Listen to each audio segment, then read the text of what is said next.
Silksong, like its older brother, has these very cool things called bosses, and just like the first game, these bosses aren't made equally. There's been a lot of discussion on how much more different these fights are compared to Hollow Knight, either through mechanics or just how much more difficult these fights are. When the bosses are at their best, they can truly be what came before, and give you an experience you want to have for other playthroughs.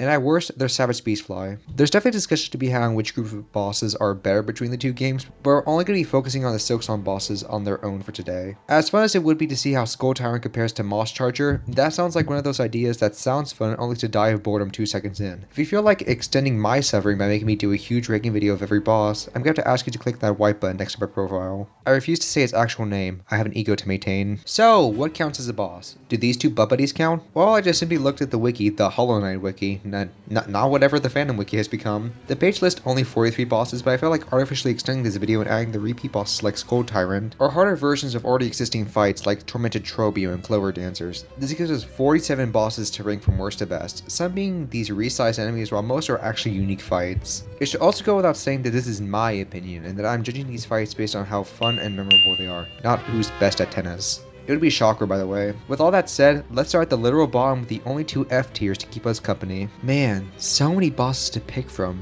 but who here is the worst? Of course it's Growl the Great! Who else could it be? This fight is so bad. While I'm not taking runbacks into account for this video, just look at how far you need to go just to try again with this loser, and that's just making it there. Not only is there maggot water in this cramped area, but there's an enemy gauntlet you have to do every single time you want to fight this guy. Not helped by the fact that these enemies can snipe you from across the arena. While the beginning is terrible, but the fight itself can't be that bad, right? Wrong! This guy is massive, and you don't want to be attacking underneath him since he could just dip into the water at any time, either summoning more enemies or launching this spiky ball that's really easy to dodge. His two attacks aren't difficult, more so annoying than anything else, but his second phase has this spell attack that's way harder to dodge than it may seem. Just look at how much space this takes up on screen. This fight is memorable for all the wrong reasons, and it's one of the two fights I always dread when I want 100% this game. Man, fuck Growl the Great. I'm glad his home was turned into a literal dump. Number 46, Savage Beastfly number 2. Remember that Savage Beastfly that guarded the literal worst crest in the game? Well, guess what? It's the same boss that not only has platforms that can be removed in place of lava, but can summon these Tarmites that only decide to make your life harder. You would think Beastfly would be very easy without simple as attacks are, so it's a good thing that way too big hitboxes come back to bite us again. I also love the fact that you could take damage when he first shows up in the arena, being a good showcase of the unfair fight you unfortunately accepted. Doing all this for only a single mass shard is a really bad deal in my opinion, especially since health isn't what it used to be with every other enemy doing double damage. But if you want that 100% and full health, then I recommend booking a psychiatric appointment in advance because therapy cannot help you with the mental damage you will receive from this fight. Just the worst. Anyway, those are the only two actual bad bosses in the game, so now it's time for D tier bosses, and I'm sorry if that actually sounds like an improvement to anyone. Number 45, Broodmother. Broodmother is a very underwhelming fight, and her slam attack kind of reminds me of someone else. We are deep into Act 2, why are we still getting bosses that are just bigger enemies? But don't worry, you aren't alone. This girl can summon her literal children to try and kill you, or shoot you with this sticky stuff that keeps you stuck for a shocking amount of time. Her grabbing leap was also so tricky to dodge for me, despite how simple the attack is. I guess lore-wise she's integral to this lab, but too bad I don't like this lab very much, and there's a far better fight that's right there. So, what's your reward for all this? 220 rosaries. So then you could have just gone through 2 minutes of farming. At least Savage Beastfly gave you something of actual worth. Why isn't this woman in F tier again? I don't know, I guess this fight is somewhat satisfying to defeat and doesn't actually piss me off. Be glad there were two bigger screw-ups than you, Broodmother. Number 44, Savage Beastfly. If you're curious to know where regular Savage Beastfly would go without all the lava and these guys, it's officially 2 spots above its misshapen cousin. Yeah, this boss simply had no chance. This guy is still too big, and the enemies, while a lot more tolerable, still kinda suck considering how little anything you have at this point. It may sound like I hate this fight, but I just feel more apathy than anything else. No matter how much you polish a turd, it's still a turd. And getting slapped by the wet fish that is the beast crest as your reward is just salt in this gaping wound. Hopefully this is the last time Savage Beastfly will ever be said in this video. Number 43 to 42, Skull Tyrant. Oh goody, another resized enemy the game is trying to gaslight you into thinking is a boss. Skull Tyrant isn't an awful fight, but I don't know, neither was Moss Charger, so is that really a compliment? Just like Moss before, it has a jumping and charge attack, but at least this one doesn't just disappear if you accidentally mistime your attacks. There's 2 of them, and I guess I like the one in Bone Bomb more since it kills people. Yeah, I think I'm about done with this section, but do you want to know something sad? I think that this is a better fight than Moss Charger, which means that every boss before this one I thought was worse than the literal worst boss in Hollow Knight. I promise you, this game does have amazing bosses, and luckily we can only go up from here. I mean, that's how ranking videos work.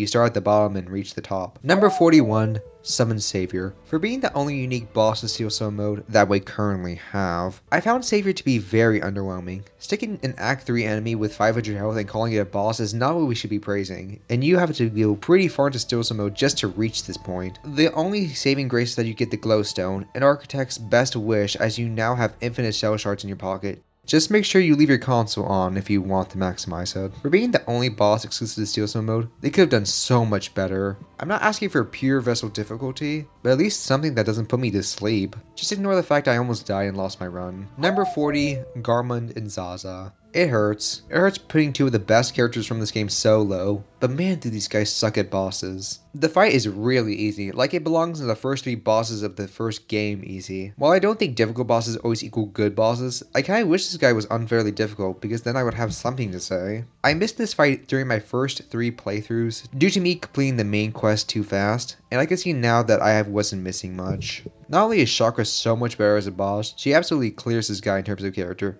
Yeah, I said it. Number 39, Moss Mother. Well, it took long enough, but we finally reached Moss Mother. Oh, Moss Mother. So like, this fight is very easy and dull, but it kinda has to be. It's a tutorial boss and serves as a good intro for how punishing these bosses can be, but just because it's designed to be simple doesn't mean it has to be dull. She's a lot more memorable than every boss before her, as she is the first obstacle of the game, but that's not much of a compliment. I think this fight is better than Gruz Mother before her, and if I squint my eyes hard enough, she's better than Fluke Morm, and that's kind of it. She's functional. Moving on.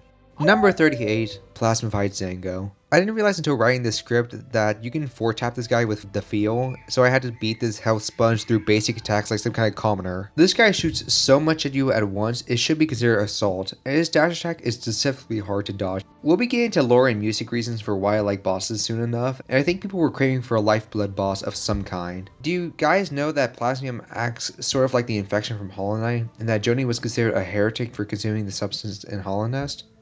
Sorry, I just found Lifeblood lore more interesting than this boss. Number 37, Double Moss Mother. Well, it's certainly 2 Moss Mothers to tout and clickbait us. If you think copy pasting the same boss in the room will fix it, it simply won't. This fight is definitely harder than the original, and the weave light is something only Shaman's fans will appreciate. I don't know, this fight doesn't do anything obviously incorrect. Dare I say, it's an okay fight.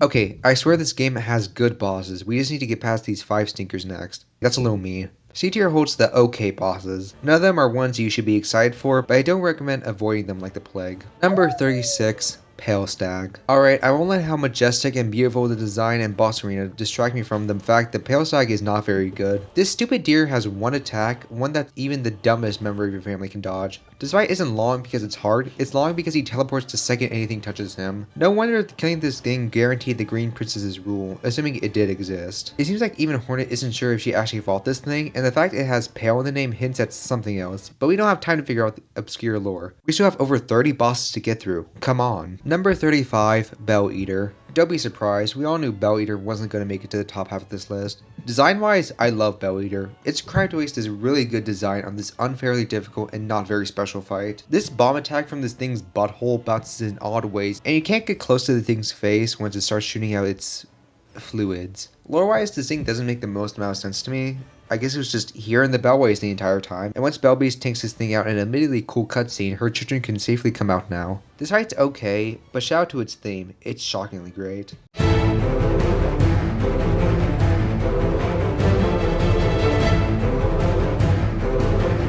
Number 34, Voltworm. Voltworm is purple.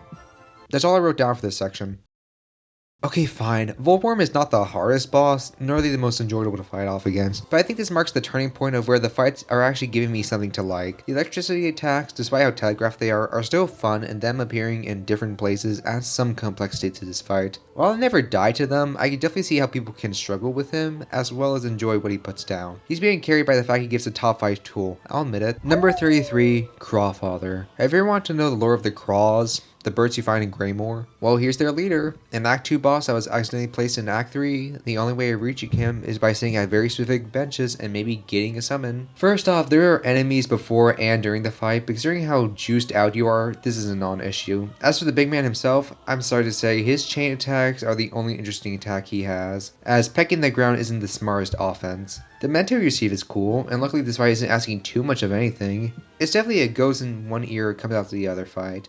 but a fun one at that. Number 32, Sister Splinter. Wow, she's ugly. She has a face that not even 3 mothers could love. Oh yeah, we were talking about bosses. Shockingly, she isn't bad. It's unfortunate that she is sandwiched between Morwing and Widow, but she's definitely decently memorable despite how simple her attacks are. Be careful when standing under her, as touching her body counts as double damage. While she is skippable, I still fire just because there's no reason not to. Have you seen how frail she is? And have you not realized that dying in 3 hits to bosses is your life now? Rejoice, people! We have finally reached the good tier. But I'd say these bosses are flawless, but I like to fight them during my playthrough. And what better way to start off this positive tier with a boss that has literally multiple bugs, horribly mutated and strung together. Number 31, The Unraveled. The Unraveled is simultaneously a scary and twisted reflection of how depraved the Citadel was in keeping this song eternal, and also no one's favorite boss. It's not because it's bad, the arena and overall memorability are second to none, and being rewarded with a silk card after going through this nightmare is well worth it. The one attack I always struggled with is when he chucked enemies at you. His turning attack is only really threatening due to how big he is, and I simply never died to his admittedly cool way he launched these spirit things at you. Truthfully, the Unravel lands so low not because it's bad, it's just the top has so much better to offer. Number 30, Raging Conchfly. I'm not sure what the general opinion is, but I think Raging Conchfly is honestly a downgrade compared to the original. I generally prefer harder variants of already existing bosses, with this and one other being the exception. Because we killed this thing's partner, they now have 3 Conchflies, who I now canon as their orphan children after you kill the other parent. I think what really makes this fight worse is how much smaller the arena is. It being wider isn't a good trade-off for how low the clearing is. The fact that he always targets where you currently are when his next attack is a nice touch, but I'd be lying if I'd say Great Conchflies is simply a better boss. Number 29, Morwing. I'll say it with my full chest. It's a skill issue to die to this guy. I did fight this guy when I was well into Act 2, but even fighting him normally on my other playthroughs, I struggle to see why so many people called him harder than Widow. I guess it has to be with his blade toss that could be the issue, especially when he summons a second one during phase 2. While I don't think I ever got hit by his swipe attacks or him making a circle with his blades. If anything, I think his swooping down attack was the one that hit me the most, because of course it is. This boss is good, the design is pretty neat, but stop comparing this guy to the actual heavy hitters, especially since you get help for this fight, and the gods above smile down and reduce his blade attack to 1 damage. I guess negativity is a force for good. Number 28, Lost Garmond. I know, it hurts to see our precious boys like this, but he is part of the bosses according to the wiki. It's amazing how 2 extra attacks and him being generally faster can completely change this boss for the better. Having the shooty attack copy-pasted from regular void enemies isn't ideal, but I'm willing to look past it for this one. This guy is surprisingly difficult despite how slow he is, and the build up to this fight is very effective, no notes. Of course, it caps off with the gut punch that is the final conversation, and with Zaza sticking by their now dead master. Even when you beat the game, it's beautifully tragic. Garmond was a hero. I just couldn't see it. 27, Follower of the Flame. Hell yeah, talking about some weird firebug cult is exactly what I want to do after a funeral. Mechanically, this guy is very simple due to him being a scarecrow with 4 obvious red weak points. Despite how simple he is, the presentation and overall joy from this fight is able to win me over. Especially since you have to apply some thought as to where you attack from and when you do it. My only complaint is that you don't get silk from him, meaning that whatever damage you receive is permanent throughout the fight. This isn't much of an issue due to how predictable he is, but I have to throw in some negativity once in a while. Can't let these bosses feel too good about themselves. Number 26, Pinstress. I really wish this woman was allowed to be higher, considering how much I liked the Nail Masters in the last game. Having a boss that fills the same role and blends well with this game's fast pace should have only produced gold. I still like this fight, but man, I didn't realize how much worse she was compared to the ones above her. I think the 2 things I really do this fight in is the projectile spam, and she's always just out of reach when she floats. Her difficulty is good, definitely an Act 3 boss, and the reward you get is okay. I personally never use the pin badge, and it's very niche when compared to Fraction Mask and Claw Mirror, but it's not bad. A potentially great boss that was bogged down by a mid-reward and very unfortunate attacks. Number 25, Disgraced Chef Logoli. I feel like this is another case where one more attack could have made this fight great. That and the magnet effect being present are the only things that are holding this fight back. It's a shame that the cons are so heavy that the pros can only bring this fight up to B tier. This fight definitely strikes a spot where she is so hateable and disgusting that you feel joy at killing her, and the reward you get is one of the ingredients for any upgrade. Yep, that's how stingy this game is if you want to do more damage. The fact that she literally suffers the same fate she did to other bugs is pure poetry though. I think this is about everything. Yep, I can't find any other reasons to like this fight. That paragraph was all I had written down. Sorry. Number 24, Gur the Outcast. This scar may have been called a fraud, but him displaying these bodies of brand reeds and commonly his personal guards is something worth considering. The traps he sets in the arena are hard, but still fair, and I didn't realize you can actually get rid of them with a single bonk of your Neo Strike. That just never came to mind while I was in the fight. I'm sorry. I think the reward of a Master is a lot more fair compared to Satan down below, and in general this fight does more things right than it does wrong. If we were only allowed one other scar boss, I'm glad it was allowed to be this one. Number 23, Great Conch Flies. You don't know how hard it is to not let my bias against the conch fly species bleed into the script. I'm convinced that these guys got a master's degree in trajectory because how do they always know where I am? Their attacks are very telegraphed, helped by their bigger arena we have to work with here. That spit attack is the only one I don't like, and the idea of two enemies attacking in different directions is done much better in the Citadel. But it's still a good fight. I mean, it's B tier for a reason. Of course it has to be at least good.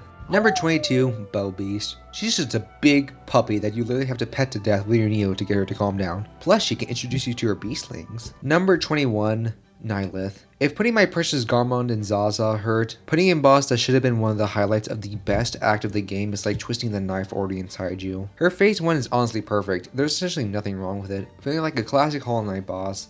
Then he forced to stick to the wall like Spider-Man and dodge his Cuphead aha attacks. Or bonk her on the head and get mad with his human rights violation of a blast radius. I like the idea of a boss forcing you to work without a platform for safety, especially with how much more mobile you are. I also wish the attacks were so much less punishing than they are. I'm not against hard bosses, just wait and see where I put Lost Lace and Carmelita, but like, look at this man. Number 20, Last Judge. I didn't like this fight at first. I thought this fight was such a huge difficulty spike for players who, at best, have one needle upgrade and an extra hit point. But then I realized her being this tanky boss that feels impossible to defeat was the point of her, as she's supposed to be the final roadblock for all who want to enter the Citadel in the lore. That and realizing the Magma Bell makes her fire attacks a joke have really given this fight the biggest change in placement from what I initially thought. A very good depiction of Silksong's difficulty at its best, even though there are two entrances into the Citadel. And not only is the back entrance much easier to get through, but it also has the objectively better boss, meaning it's not much of a contest which way I enter whenever I do my playthroughs. Number 19, Forge Brothers Cygnus and Gron. While most duo fights in the franchise are often just two enemies with the same moveset, the reason why I loved the Nail Master brothers so much was that they weren't copy-pasted. They each had their own attacks and mix you up, so I'm glad that these brothers took a page from their book. Ignoring the fact that they canonically abuse their workers, this fight is just a really great 1v2 duel between these guys that shroud the line of fair difficulty. Yes, the unfortunate add-on of enemies isn't great, but I'm willing to look past it since it matches their brand. A great fight that all bosses below should have strived for.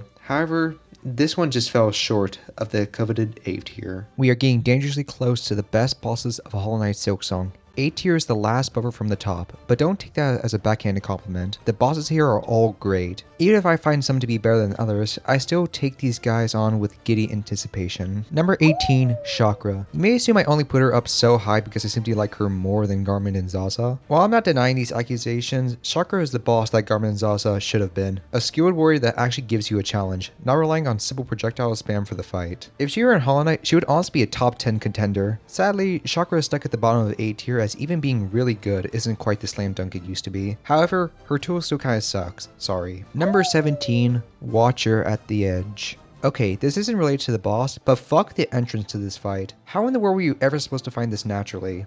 Why would you willingly return to Santa Karak ever? Well, at least you're rewarded with the 7 out of 10 fight. Even 4 playthroughs in, this guy is still a challenge despite how simple his moveset is. Needing to time when you attack in real time is something that all great bosses in this game do, even if Mr. Watcher isn't the best at this gimmick. As much as I like the memento, the oppressive run back to this fight can't be ignored. He's not Gruul the Great, but he's not much better. Number 16, the first Lace fight. I was wondering whether our favorite Silk sociopath with mommy issues would finally show up, and this fight serves as the perfect intro to this girl. Not only character-wise with her and Hornet's back and forth banter, but this fight is really the first real challenge you may face. Her attacks have obvious tells, and the fight is perfectly paced for a first playthrough. I'd be lying if I call this fight hard, as I first tried her during my original playthrough. It may be biased since she has two far better fights in the other two acts, but this one's still great. A fantastic intro for not only her character, but most likely the point where you'll start loving this game. Number 15, Crust King Khan. Now, I know our king has earned a bit of a rep from the community. Yes, he is definitely the easiest of the heart bosses, and yes, you have to go through the entire enemy gauntlet if you miss the obvious heavy cone like the blind cow you are. However, those weren't what I took issue with, but more so the fact that his phase 2 relies mostly on spike rain to do damage, and by that, he spams the attack as much as Belmont players spam the B button. That's a Smash Ultimate reference, you uncultured swines. His attacks are very fair, and his hitbox is just the right size to not get squished to death. I guarantee you, without that rain attack, he would have probably been 5 spots higher. Number 14, Clover Dancers. Remember how I said I prefer the harder boss versions except for 2? Well, Clover Dancers were the other exception. At a glance, it just seems like Clockwork Dancers, but again, something that should have worked on me when you see how high I put those two. I think what really brings this one down is the new Cyclone attack that is 3 times harder to dodge than it looks, and the fact that only being able to attack one of the dancers is a bit of a double-edged sword. Figuring out which of the dancers you were targeting as they sipped around was one of the best parts of Clockwork Dancers, and now I've been calling this fight the harder variant, but I'd be a liar if I said this took me more than one try. And liars make me angry. But like, it's Clockwork Dancer's moveset. Everything that worked well in that fight applies here. And 14th place is something these jabronis can only dream of. This one hurts. Number 13, Grandmother Silk. Now, this fight has gotten a lot of complaints from the fanbase. She is nowhere near as memorable or difficult as the Hollow Knight was, and comparing her to the ratings is like this one funny meme. I do agree with this sentiment, but it doesn't make Mommy Silk a bad boss. Honestly, I really like how straightforward her deal was, using the surroundings and throwing whatever she can at you to make sure you're dead. Her having 1-2 attacks to do 3 damages serve as a good reminder that you're still dealing with someone powerful, despite the fact that the fight with her daughter directly preceding this was much harder, and simply better. As much as I would have loved a harder fight, the fact that you have to defeat her in the Twisted State for one of the endings is something to at least consider. Don't worry, she's never in that mode, even with how easy she is. Number 12, Second Sentinel, or as I've taken to calling her, the better Chakra, because wow, this is what Chakra's fight should have been. This fight really does make you feel like you're fighting against a machine made specifically for combat, and the callbacks to Pinterest in her moveset is a nice lore drop that they didn't have to add. The fight is fast, constantly keeping you on your feet, and getting an extra heal in your pocket as the reward is just a cherry on top of this ice cream salad. When the biggest complaint I give is that I wanted more, then you're clearly doing something right. Number 11, Fourth Chorus. This may come as a shock, as most early bosses in Hollow Knight and this game don't tend to make it this far on these type of lists. It's a bit disappointing to have such a conceptually awesome fight be bogged down by a very easy moveset. Besides difficulty, what is his boss good at? Literally everything else. The build of how smooth his animations are, I was able to integrate the new Drifter's Cloak ability so seamlessly. The music, oh man, the music. Might be a machine missing out on top 10 is a shame, but if I made exceptions now, then Last Judge fans wouldn't leave me alone. Number 10, Lace Cradle. Imagine the first Lace fight, except now it's so much better. If the first fight was an example of A-, then second Lace is the standard of A+.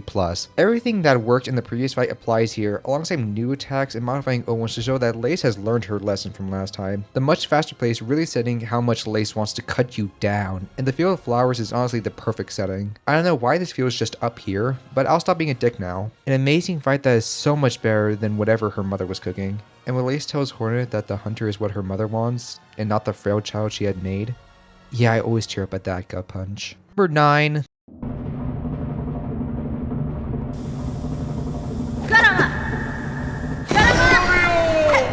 Yeah, that guy. The conversation just ended with this single image of him, but actually, people probably wouldn't argue with that. After learning how to dodge this tornado attack, everything just fell into place. It really does feel like you're fighting on a stage, having our gay butterfly throwing in some surprise attacks, and yet it never feels like he was using dirty tricks of any kind. I'm so glad that he is a required fight. Don't worry, the 1-hour analysis of Trobio from Hollow Knight Silksong will one day release. However, it seems we have reached the end of A tier. The final curtain calls. These 8 bosses I think are the peak of not only this game, but of the entire franchise. The perfect blend of difficult and memorable. These peeps are the first thing I think of whenever I hear a discussion on Silksong bosses. So, let's not delay anymore. Number 8, Widow. That's right, I think our homeless spider is better than second Lace fight. Not only is the slow build up to the fight great, but her fight is able to compete with some of the higher difficulty fights despite how early she is. That may be due to the fact you can't upgrade your nail until you beat her, but even with experience, this fight still manages to be challenging. How they managed to have a woman throwing bells and her hands at you this complex should be studied. I did think her screen wipe attack was a little unfair, but it became one of the easier ones once I just stuck to the wall. Really, this fight does everything with great effort, earning its place as the starter of S tier.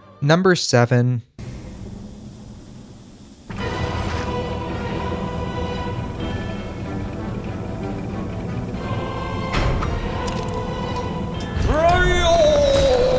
Yeah, I reused the same joke. What are you gonna do about it? It's Trobio, but now harder and has a blast attack that follows him around. Yeah, that's kind of all it takes to get S tier. Take an amazing boss to just make him harder. Him being purple, my favorite color, could also be a factor. I think this fight can't be expressed in words, so I'm just gonna make noises and express my joy. Number 6, Shrine Guardian Seth.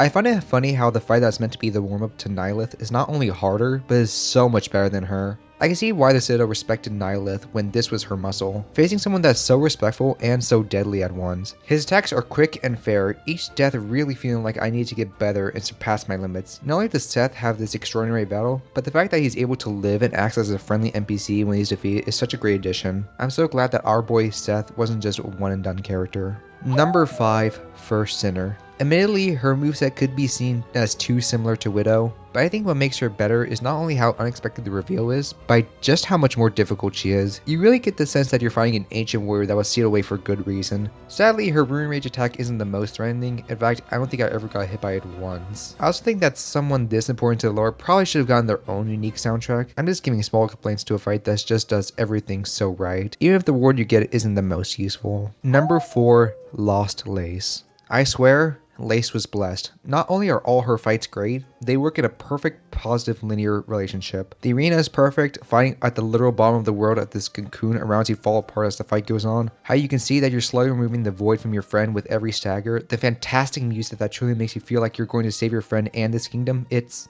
cinema. I don't know what else needs to be said. Is she better than Radiance? I'd say Radiance is a smidge higher as her defeat and ending hits way harder for me personally, but this fight isn't too far behind. The next 3 bosses though are better than Radiance, meaning I think they're better than the literal best fight Hollow Knight could offer. Number 3, Scarsinger Carmelita. I'm glad that our Ant Queen is the one given the bronze medal, and the medal for easily the hardest fight in the game. This girl kicked my ass for over an hour on my first playthrough, having to play Arnidolin and getting through the gauntlet every time just to die in 5 seconds. And yet, I never once got upset. Every death and mistake really felt like it was my own. Carmelita is a very difficult boss done correctly, where instead of feeling anger that you keep dying, each death motivates you to keep pushing ahead, to keep learning, and keep getting better until you win. A fight where dying is more a simple shrug instead of a desk-splitting fiasco. We stand Queen Scarsinger Carmelita. Number 2, Cogwork Dancers.